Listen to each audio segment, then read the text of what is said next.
এই মুসলমান ভাইরা, যেই ফিলিস্তিন আজকে ধ্বংস করে দিল, আপনি কি জানেন এই ফিলিস্তিনে ঘুমিয়ে আছে আমার জাতির পিতা ইব্রাহিম। আমি এক একজন নবীর নাম নিব, আপনি আল্লাহু আকবার দিয়ে আমার আল্লাহরে খুশি করবেন। রেডি? হ্যাঁ, আমার জাতির পিতা, আমার আব্বা, আপনার আব্বা এই ফিলিস্তিনে ঘুমিয়ে আছে। এই ফিলিস্তিনে ঘুমিয়ে আছে লাফাজ, এই শহরটায় একটা মানুষও বাইছে নাই। ইস্পাত চাঁদপুর জেলার 4টা চাঁদপুর এক জায়গায় করলে যতগুলো দৈর্ঘ্য প্রস্থ, এত বড় একটা শহরকে একটা বাড়িও নাই, সব শেষ।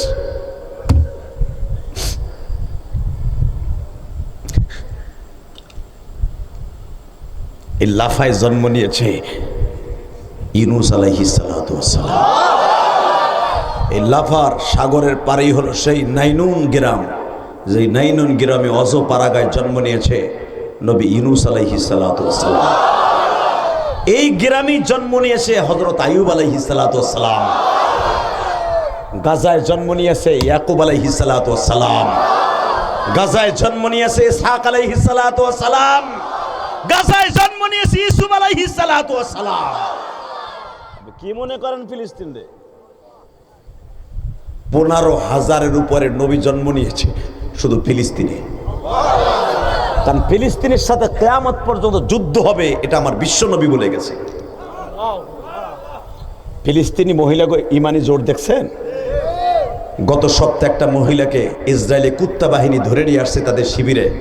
তার উলঙ্গ করার জন্য বহুত চেষ্টা করছে, মহিলাটার বোরকাটা খুলতে পারে না। লাশ পর্যন্ত তার বোরকা অবস্থায় গুলি করে মারছে। যখন তার চেহারা দেখতে পারে নাই, ইসরায়েলি কুত্তা বাহিনী তার গুলি দিয়ে ঝাঁঝরা করে দিয়েছে।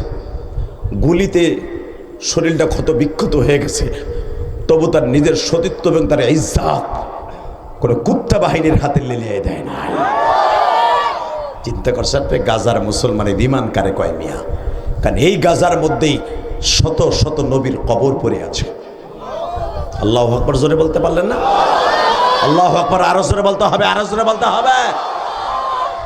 শুধু আমার সাথে আওয়াজ দিবেন, যত সময় আলোচনা চলবে আওয়াজ দিবেন তো মনে করবো চাঁদপুরে আমার বাবা ইব্রাহিমের ইমানি শক্তি চেতনা বলে বলিয়ান হওয়া সন্তান এখানে আছে। আসেন তো ইনশাল্লাহ, আসেন তো ইনশাল্লাহ। আপনি শুনলে খুশি হবেন। গুড নিউজ, গত পরশুদিন ইব্রাহিম আলাইহিস সালামের কবরের পাশে বোম্বিং করছে, একটা বোমও ফোটে নাই। আলহামদুলিল্লাহ বলতে পারলেন না? মিল্লাত আবিকুম ইব্রাহিম হুয়া সাম্মাকুমুল মুসলিমিন।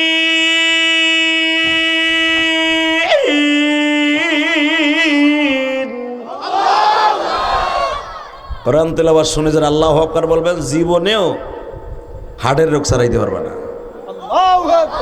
মরণ খুব তাড়াতাড়ি আইব। পৃথিবীর সবচেয়ে বড় মেডিসিন, সব রোগের ঔষধ হলো আল কোরআন। ঠিক না বেঠে? জোরে বলতে হবে। সৌদি আরবে এখনো যারা মক্কা মদিনায় ইয়ামানে এখনো বসবাস করে কুরাইশ বংশের, যদি কারো মারাত্মক রোগ হয় বড় ডাক্তারের কাছে নিয়ে যায় না, তার পাশে সূরা ইয়াসিন আর রহমান তেলাওয়াত করতে থাকে আর জমজমের পানি খাওয়াইতে থাকে। তা বুঝেন তারা কোরআনকে, কারণ আনুনাজ্জিলু মিনাল কোরআনি মা হুয়া অশিফা। এটা আমার বাপের কথা না, কোরআনের কথা। আমি কোরআন নাযিল করেছি তোমাদের ঔষধের জন্য। কে বলেছে? আরো জোরে বলেন কে? দুই হাত উঁচু করে বলেন কে বলেছে? কে? কে? আল্লাহ এই হাতগুলো কবুল করেন। আপনার যত রোগের ঔষধ আছে সূরা ফাতিহা 7 বার পরে তেলাওয়াত করবেন, সব রোগ ভালো হয়ে যাবে। আজ থেকে 500 বছর আগে কোনো কি এই প্যারাসিটামল আসলো নি? আল্লাহ যারা আস্তে কথা কয় বাড়িঘর তুমি চিনো? প্যারাসিটামল আসিল? বাতের ঔষধ আসিল? এই যে তোমার পেট যে ভেজাল খাইয়া গ্যাস সিলিন্ডার বানাই হেলাইছো পেটটারে, রাতবার হইতে গেলে শীতের দিনে তোমার বউ তোমার কেন বাইর করে দিতে চায়, ওই যে পিছনের রাস্তাতে বের বের বাইর হইতে থাকে, এটা তো গ্যাস সিলিন্ডার, ওটা কমান লাগবো না? গ্যাসের ঔষধই বানাইছে 110 প্রকার পৃথিবীতে। এই মুসলমানের পোলা, এই গ্যাসের 110 প্রকার ঔষধ খাওয়ার পরও বাইরেইতেই থাকে। আজ থেকে 500 বছর আগে গ্যাস কইয়াছিল? তাদের কোনো গ্যাস ছিল না, কথা বলেন না কেন? এক গ্লাস পানি খাইছে, সূরা নাস ফালাক তেলাওয়াত করছে, আর রহমান তেলাওয়াত করে এক গ্লাস পানি খাইছে, গ্যাস পায়খানা প্রস্রাব দিয়ে বাইরে গেছে। আপনার দাদারে জিজ্ঞেস করে দেখেন, হেরা গ্যাস কি এটা বসতোই না। এ চান্দু চাচা কথা কর, আক করে রইছো কেমনে? হ্যাঁ আক করে রইছো বেড়ায়। চিন্তা করে গ্যাস প্রতি অক্তে খাই 3 বেলা 3টা, তাও কমে না, বউ কে নয় বাইরে করে দেয়। তোমার দাদার কোনো গ্যাস ছিল না, কথা বলে না কেন? তারা কোরআন শরীফের পরে এত অটল বিশ্বাস ছিল যে কোরআন আয়াত পড়লে আর কোনো গ্যাস থাকবে না। ইনশাল্লাহ বলেন। আল্লাহ কোরআনে কইছে সব রোগের ঔষধ হলো কোরআন। আল্লাহর কাছে চাবার মতো চাইলে আজকে পাবো, ইনশাল্লাহ বলেন। মারহাবা বলেন। চাবার মতো চাইলে পাবো তো ইনশাল্লাহ। আল্লাহ যেন আপনাদের কবুল করে নেয়। আমার দিকে তাকাবেন, কোনো দিকে ঘাটটা ঘুরাবেন না। এই গাজায় সালাউদ্দিন আইয়ুবীর মতন ব্যর্থ মুজাহিদ শাসন করেছে। সালাউদ্দিন আইয়ুবীর বিবি এই গাজা কেন নাম হয়েছে? গাজী সালাউদ্দিন আইয়ুব এই দেশে জন্ম নিছে, যে 3.5 লক্ষ বেঈমানের বিরুদ্ধে এই বাইতুল মুকাদ্দাসকে বিজয় ছিনিয়ে এনেছিলেন। এই গাজী সালাউদ্দিনের নামে গাজা। তাকানের দিকে গাজী সালাউদ্দিনের বংশের একটা মানুষ ছিল, আলহামদুলিল্লাহ বলেন। মৌলানা মফিজুর রহমান এত বড় বুজুর্গ ছিলেন, উনি এইভাবে দেখায় দিতেন, হে নবীরে কে কে দেখতে চাস? তাহলে বুঝেন তার অন্তরের সাথে মওলার সাথে কত যোগাযোগ ছিল। এই মৌলানা মফিজুর রহমান তৎকালীন জামানার মুজাদ্দিদে জামান ছিলেন, মুস্তাজাবুদ দাওয়া। জোরকান মারহাবা। হাত তুললেই ডাইরেক্ট কবুল হয়ে যেত। হাত তোলার সাথে সাথে বৃষ্টি নামা শুরু হয়ে যেত। জোরে। আমাদের দেশে তো অলির অভাব নাই। জোট গিয়া মোট গিয়া গাছওয়ালা, বালিওয়ালা, নদীওয়ালা, কুত্তা সা, মোরগ সা, গরু সা, গাধা সা, কথা কর না কে, কদম আলী সা। ওই হালার কাছে বলে আমার নবী জুতা দিয়ে থুয়ে গেছিল, এলাকে বলে কদম আলী শাহ। কবে যে ইসলামী স্টেট হুজুর হাতে আসবে আর সব কটার বিসি গলাম, বিসি গলাম আর পীরগিরি ছুড়াই দিব, কথা কর না কেন? পুতার উপরে তুই এমনে মারমু যে মহিলা মুরিদ করস কেমনে? জিগা কোন শরিয়াতে আছে মহিলারে দেখকে মুরিদ করে যায় যাচ্ছে? বেটা বাট পান লুচ্চা,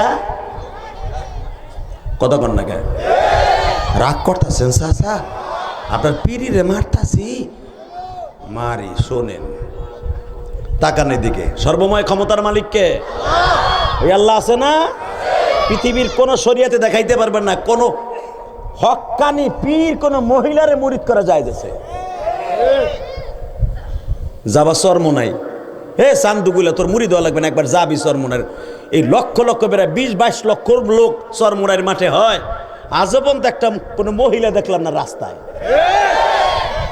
আবার চরমোনারে ধরে ধরে বাস দেয়, বাট পার। আলহামদুলিল্লাহ বলেন। দেখেন নিরহংকার নির্ভেজাল একটা পীর। এবার আপনারা হয়তো অনেকে দেখছেন, এই ঈদের ছবি ভাইরাল হয়েছে, অনেকেই তো ছিল এখানে। প্রায় 200-300 মুরিদ চরমোনার মদিনায় হুজুরের সাথে আমি ছিলাম 2 দিন, দেখছেন না? হুজুর আমার রওজার পাশে বসে জিগায় আল্লাহর কুতুব, এই যে আদি মওলাই কি মাফ করবো না? আর কি অহংকার ভক্ত পীর, এই মওলাই কি মাফ করবো না? আমিও পট করে কইলেছি, আমি জিহাদি মানুষ তো, আমি কইলেছি মওলাই মাফ করবো না, তো এখানে আনছে কি আপনারা আর আমারে? আমার পিঠে থাপুর দিকে এর নামই তো, এর লেগে তো তোর নাম জিহাদি। বাজানরে শুধু একটা কথা বলে দিয়ে যাই, আমি কিন্তু চরমোনার মুরিদ নয় গো বাবা। কেন চরমোনার পক্ষে কথা বলি? বাংলাদেশে যে হক তরিকার যতগুলা ধারা থাইকে থাকে কোন পীর, তার মধ্যে চরমোনাই কি তুমি রাখতে পারবা? চাঁদপুরের কলিজার টুকরা ভাইরা,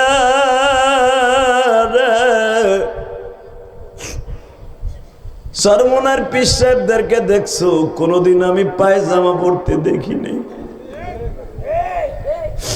লুঙ্গি পরে তাও বেশি দামি না। যদি তারা ইচ্ছা করে বাবা 5,000 টাকা দিয়া লুঙ্গি কিনাও তারা পড়তে পারে, কিন্তু দেখছি বাবা 500, 700, 1,000 টাকার উপরে লুঙ্গি নেই। হে কলিজার টুকরা ভাইরা রে, আমার নবীর জামার দিকে মা আয়েশা মাঝে মাঝে তাকাইতেন। কিতাবুল লিবাসের মধ্যে তিরমিজিতে দেখবেন, বানানো কথা আমি বলি না।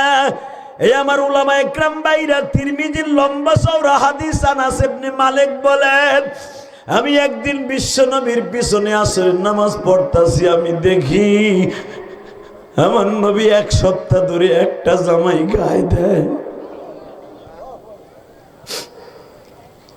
আনাস ইবনে মালিক বিশ্ব নবীর খেদমত করছে বাবা 10 বছর। যেদিন আমার নবীর মৃত্যু হয়ে যায় গো বাবা,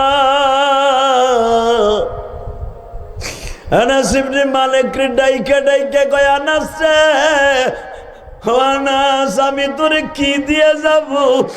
আমি নবী 10 বছরের ভিতরে তোরে কিছু দিতে পারি নাই গো। পৃথিবীর শ্রেষ্ঠ মানুষের খেদমত করলি, তোর তো মনে মনে একটা চাওয়ার ছিল, পৃথিবীর শ্রেষ্ঠ একটা জিনিস তোর উপহার দিয়ে যাব, কিন্তু আমি তো তোর শূন্য হাতে রাইখা গেলাম রে আনাস।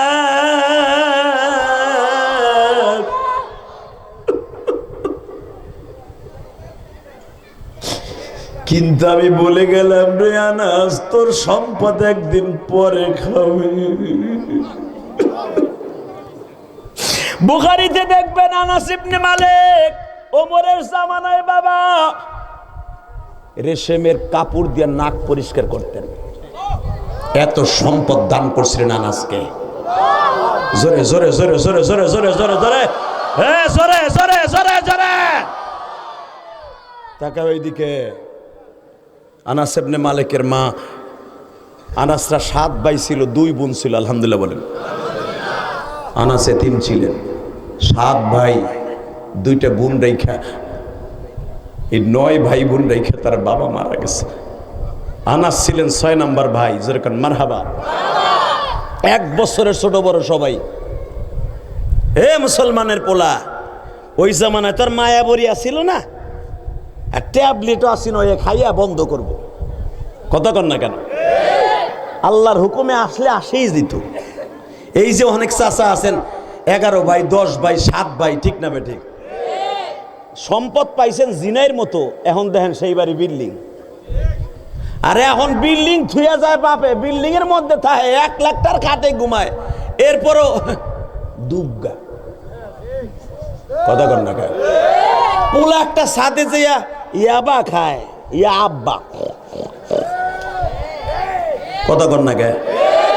মাইয়া একটা লঞ্চে উঠা ই চিংকিম পাকান চিংকিম পাকালা চিংকে পালাচা দুধ গা হেটা ভাগ্যা যায়। আর 11 জন সাবাল মেয়ে তুই আপনার দাদা ভাগছে কবরে, একটাও ভাগে নাই। হ্যাঁ, কোরআনের পর আমল করবেন, সব ঠিক থাকবো। কথা ঠিক না বেঠিক? কষ্ট হইতেছে।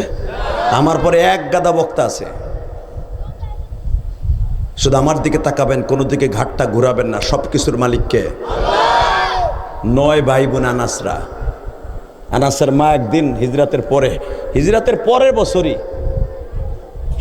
পরের বছরই রমজানের শুরুতে, রজব মাসের 4 তারিখ 5 তারিখ আনাসকে ধাক্কা এই না, তখন পর্দার রাত নাজিল হয় নাই। আনাসের মা ইয়া বলে, উম্মে আনাস, ইয়া রাসূলুল্লাহ, এই মদিনায় অনেক মহিলা, ইহুদি মহিলারা আপনার বিরোধী, আমি তাদের সাথে জিহাদ করি। হুজুর, আমি আমার আনাসের কাছ থেকে হাদিস শোনার লেগে আপনার বাণীগুলা মহিলাকে সেকশনে আমি পৌঁছাই দিব, এই জন্য আমার আনাসরে আপনার দপ্তরে রাখতে চাই, একটু খাদেম হিসাবে রাখবেন। হ্যাঁ, এ মহিলার গোষ্ঠী সর্বপ্রথম আমার নবীর কাছে একটা খাদেম দিছে, কোন পুরুষে না, এটা মহিলা। কথা কন না কেন? হুজুর, আমি মহিলাদের সাথে যুদ্ধ করি, আমার তার হাদিস জানার দরকার, আমি তোর যহন্তন আপনার কাছে আইতে পারবো না, আমার ছেলে মেয়ে গেদা গেদা ছোট ছোট। হুজুর, আপনার আমার এই পোলাটা রাখেন, এই পোলাটা শরীরের দিক দিয়ে ভালো আছে, ওর ভাই বোনের মধ্যে চেহারাও আর ভালো, ওর গায়ে শক্তিও বেশি, আমার বাপের বানানোর কথা না, হাদিসের কথা কই মিয়া। এখনো যে এই পরিমাণ মোতালা করে ওয়াজ করার লেগে, এই পরিমাণ মোতালা করলে জীবনে কোনোদিন ক্লাসে ফার্স্টও ছাড়া সেকেন্ডে যাইতাম না। আলহামদুলিল্লাহ। তারপরে যে ক্লাসে দজও ভাঙ্গা হয়ে আইছি তা না, আলহামদুলিল্লাহ বলতে পারলেন না? কারণ এখন আমার কথা রেকর্ড হয়, দেন না কতগুলা বাটপার চাইয়ে রয়েছে আমার দিকে। যে আমি ওয়াশ করে যাবো, কালকে সকালে আমার দেখবো কোন হানা মারছি, ওইটাই ছাড়বো আগে। কথা কন না কেন? সব ওয়াজ না সেরা যদি একটু একটু সারস আল্লাহ, কথা কন না কেন? ওকে পোলা পান তুমি রাস্তার উপরে দাপাই দাপাই মারবা।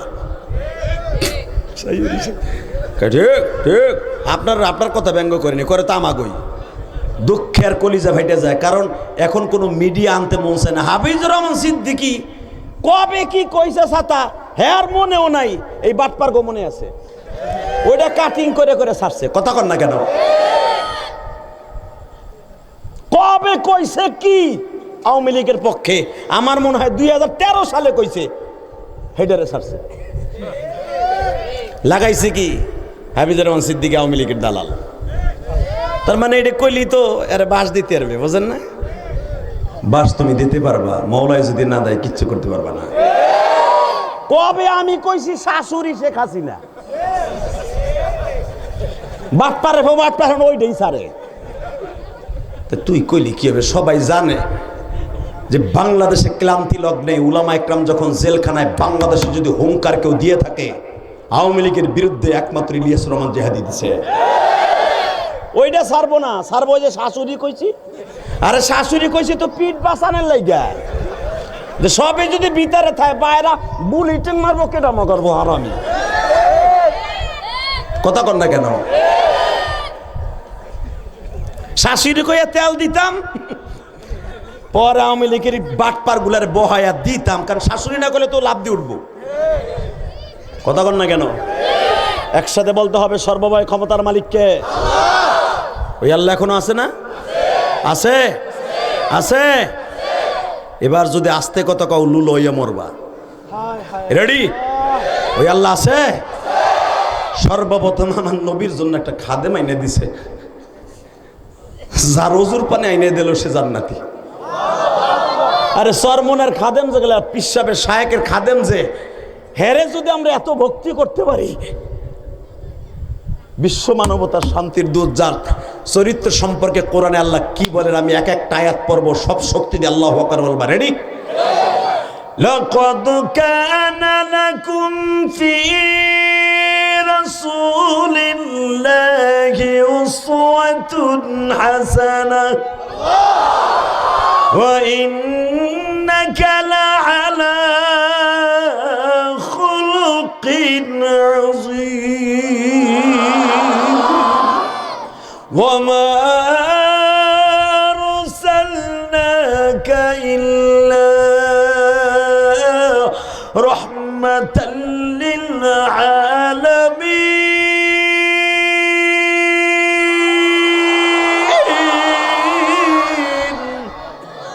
আরে পৃথিবীর স্রষ্টার সৃষ্টি জীবের মধ্যে কাউকে আল্লাহ কথা বলে নাই, ওমা আরসালনাকা ইল্লা রাহমাতাল। যেদিন এই আয়াতটা নাজেল হয়, আমার নবী হাসতে হাসতে মা আয়েশার ঘরে যায়। আয়েশা বলে পূর্ণিমার চাঁদের মতো হাসিগুলো বের হয়েছে, এমন কি কোন সাহাবী মনে হয় হাদিয়ার অঙ্কটা বেশি দিয়েছে? না রে না রে আয়েশা, এমন একটা হাদিয়া আজকে পাইছি দুনিয়ার কোন মানুষকে আল্লাহ হাদিয়া দেয় নাই। আল্লাহর নাম হলো রব্বুল আলামিন, আমার নাম হলো রহমাতাল লিল আলামিন। মা আয়েশাও হাসে, কিন্তু আবু বকর কাঁদে।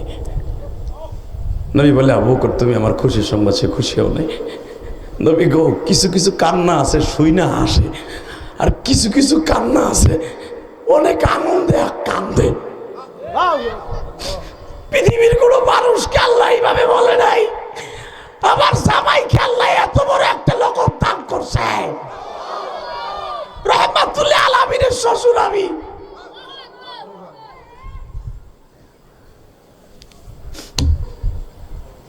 ওমা, সর্বপ্রথম আমার নবী রহমাতুল আলামিনের একটা খাদেম, একটা মহিলা ধাক্কা দিয়ে কয়, আনাস নবীর পাও টেপ।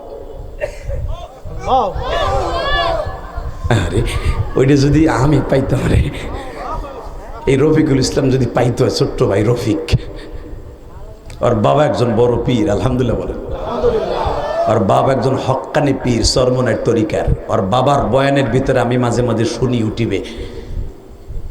আমি চিন্তা করি এত বড় বর্দবাড়ি একটা ছেলে, এত বকবেন, এত রাগারাগি করবেন, ওর ভিতরে আমি কোনো রাগ দেই নেই। যদি রাগ থাকতো হাফিজুর রহমান সিদ্দিকীর কাছে এত বছর থাকতে পারতো না। রাগ নাই, গোসা নাই, মনে হয় একটা আলাদা কোনো কিছু দিয়ে বানাইছে। আলহামদুলিল্লাহ বললেন না? তখন ওর কারণে আর বাপের বয়ানটা আমি দেখি ওর বয়ানের, বাপের বয়ানের মধ্যে এত নূর, এত নূর। যদিও আমাদের মতো এরকম সুর দিয়ে ওয়াজ করে না, কাটা কাটা কথার ভিতরে যখন সুর লাগায় দেয় মনে হয় মধুর বাণীগুলো বাইরে হইতেছে। ও আজকে মা হারা, আমিও মা হারা। আল্লাহু আকবার বললেন না? তাকান এইদিকে, সর্বপ্রথম আনাসকে আইনা দিছে নবীর কাছে মা, আর আমারে সর্বপ্রথম মাদ্রাসায় দিছে আমার আব্বাই না, আমারও মায়। আমার মায় আমারে বলছে, ইলিয়াস রে তুই যদি আলেম হস আমি তোরে দুধের দাবি ছেড়ে দেব। আবার আব্বা কয় মাদ্রাসায় পড়ে লাভ নাই, কি করতে পারবি? বেসন্ডে আমার মা বলতেন, তুমি বুঝবা না, ও যদি আলেম হয় ওর জন্য কত মা পাগল থাকবে ওর ওয়াজ শুনিয়ে। আমি বলতাম, মা আমি কি আর আমার নানার মতো ওয়াজ করতে পারবো? গোপালগঞ্জের জমিনে আমার নানা অনেক বড় আলেম ছিলেন বাবা। আমার মা প্লেটের মধ্যে দুধ ভাত দিয়া বলতে, ইলিয়াস রে গরিবের ঘরে জন্ম নিছো বাবা, এমন একদিন খাবার তুমি খাইতে চাইবা না। আব্দুল খালেক শরিয়তপুরি আর আমি একসাথে খাইতে বসছে, রফিকও খাইতে বসছে। বাবা এত প্রকার, খাসির গোশ, মুরগির গোশ, গরুর গোশ, কত সুন্দর সুন্দর গোশ পাকাইছে, তরকারি পাকাইছে। জিজ্ঞেস করেন একটা টুকরা গোশও আমায় আমি আর আব্দুল খালেক শরিয়তপুরি গালে দেই নাই। জীবনে কত খাবো বাবা।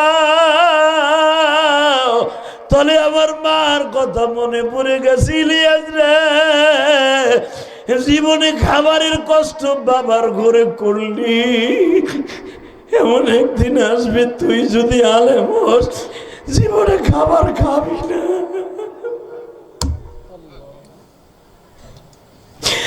যুবক, আনাস ইবনে মালিকের মা সর্বপ্রথম আনাসকে জান্নাতের রাস্তার সিঁড়িতে উঠায় দিলেন।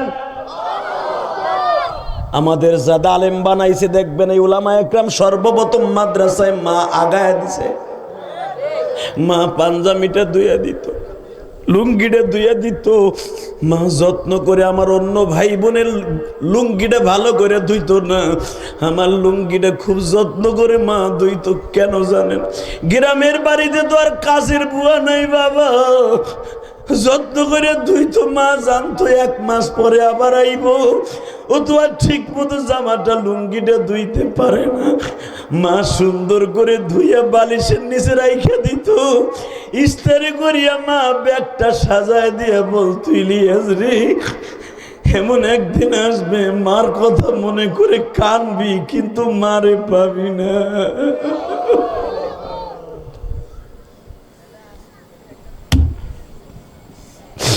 হে আমার যুবক ভাইরা, তোদের যাদের মা আছে তারা বুঝবি। এই কুমিল্লা আজকে গতকালকে একটা ছেলে এইচএসসি পরীক্ষা দিছে, বাবা লাশ পরীক্ষা দিয়ে এসে কান দিলে দাফন করছে। ঠিক না বেঠিক? এ যুবক, ওই ছেলেটাই বুঝছে আমার জীবনের সবচেয়ে ইতিহাস, সবচেয়ে বড় ইতিহাস পরীক্ষা। পরীক্ষার হলের থেকে আইসে দেখি আমার আব্বা কাফন পরে শুয়ে রয়েছে। ওই ছেলেটা যদি জীবনে চাকরিও পায়, ওর মনের দুঃখ কেউ মুছাইতে পারবে না। ও বলতে বাধ্য হবে এই এইচএসসি পরীক্ষা আমার জীবনের আমার বাবাকে কেড়ে নিয়েছে। কথা বলেন না কেন? কষ্ট হইতেছে আপনাদের? এখন প্রত্যেকটা মানুষের চোখে যেন পানি দেখতে চাই গাজার মুসলমানের পক্ষে। রেডি? নবী গো, আমার 7টা পোলার মধ্যে আমার এই 6 নম্বর পোলাটার আপনারে দিয়ে গেলাম। নবী আনাসরে দেখেই বলে, তুই এতটুক পোলা কি খেদমত করবি, যা, তো কি মনে হয় মওলাই কবুল করছে? হ্যাঁ, 10টা বছর খেদমত করছে, হিজরাতের 1 বছর পরে দিয়ে গেল। মারহাবা বলেন না? 10 বছর খেদমতের পরে বুখারীতে আসছে নবী ইন্তেকালের আগে 12ই রবিউল আউয়াল সকালবেলা আনাসকে ডাক দিয়ে কয়, আনাস আমার হাতের এই হাদিয়াটা তোরে দিয়ে গেলাম। জোরে জোরে জোরে জোরে জোরে জোরে জোরে জোরে। আনাস ইবনে মালিক বলেন, নবীর ওই হাতের হাদিয়াটা যখন আমি বালিশের পাশে রাখতাম, আমি ঘুমাইতাম, ওই হাদিয়া ঘুমাইতো না। ওই হাদিয়া 24 ঘন্টা মাওলার জিকির করতো, দুরূদ পড়তো লিল্লাহি তাকবীর। ঠিক এই আনাস ইবনে মালিকের বয়স যখন 13 বছর সময় বিশ্ব নবীর কাছে আনাস ইবনে মালিকের মা এসে বলে, তখন পর্দার আয়াত নাযিল হয়ে গেছে, ইয়া রাসূলুল্লাহ আপনি কি একদিনে জিজ্ঞেস করছেন আপনার আনাস চেহারা এরকম হুগে গেছে কে? ওর পেটের মধ্যে পাথর বান্ধাকে একবার জিজ্ঞেস করছেন। হাদিসটা লম্বা চওড়া, বুখারীর মধ্যে বানানো কথা, আমি বলি না। আনাস ইবনে মালিকের মা এসে বলে, ইয়া রাসূল একবারও কি জিজ্ঞেস করছেন আপনার আনাস খাইছে নাকি খায় নাই? নবী বলে, আনাস তো আমারে ঘুম পড়ায় রাইখা তাহাজ্জুদের পানি রেডি করে দিয়ে বাইতে যায়, আবার বেলালের তাহাজ্জুদের আজান হইলে আয়া পড়ে 1-1.5 ঘন্টা বাইতে যায়, কেন আনাস খায় না? ইয়া রাসূলুল্লাহ আনাসের লাগে আমি খাবার থই ঠিকই, কিন্তু আনাসের অন্য বাইরে খাইয়া ফেলায়। আমার আনাস এই 1 থেকে 1.5 বছর পর্যন্ত প্রতিটা রাত্রে না খাইয়া ঘুমায়। নবী আমার চোখের পানি ছেড়ে দিয়ে কয়, আনাসের মা তুমি আমাকে আগে বললা না কেন? এই হাদিসের দ্বারা বোঝা যায় নবী গায়েব জানতেন না। কথা আস্তে কইলে লুলো হয় মরবা। 1.5 বছর আনাস রাতের খাবার খায় না, তার মা ঈশা রিপোর্ট দেয়, যদি নবী জানতো বলতে পারতো আনাস তোর চেহারা হুক না কেমন খাস নাই। কথা বল না কেন? আনাসের মা বলার পরে নবী আশ্চর্য হয়ে গেলেন, কি আমার আনাস খায় না? ইয়া রাসূলুল্লাহ না, খাবার রাখি ঠিকই অল্প, ওরা 7 ভাই বোন তো, 9 ভাই বোন তো, ওর অন্য যে ভাইরা আছে ওকে একটু ক্ষুধা বেশি, ওরা আনাসেরটা খেয়ে ফেলায়। আনাস যে ওই যে রাত্রে ঘুমায় থাকে, কিচ্ছু বলে না। আমিও জিজ্ঞেস করলে বলে, হ্যাঁ নবীর দপ্তর থেকে খাইয়ে আসছি। হুজুর আপনার এখান থেকে খাইয়া যায়? আমার নবী বলে, আমার ঘরেই তো খাবার নেই।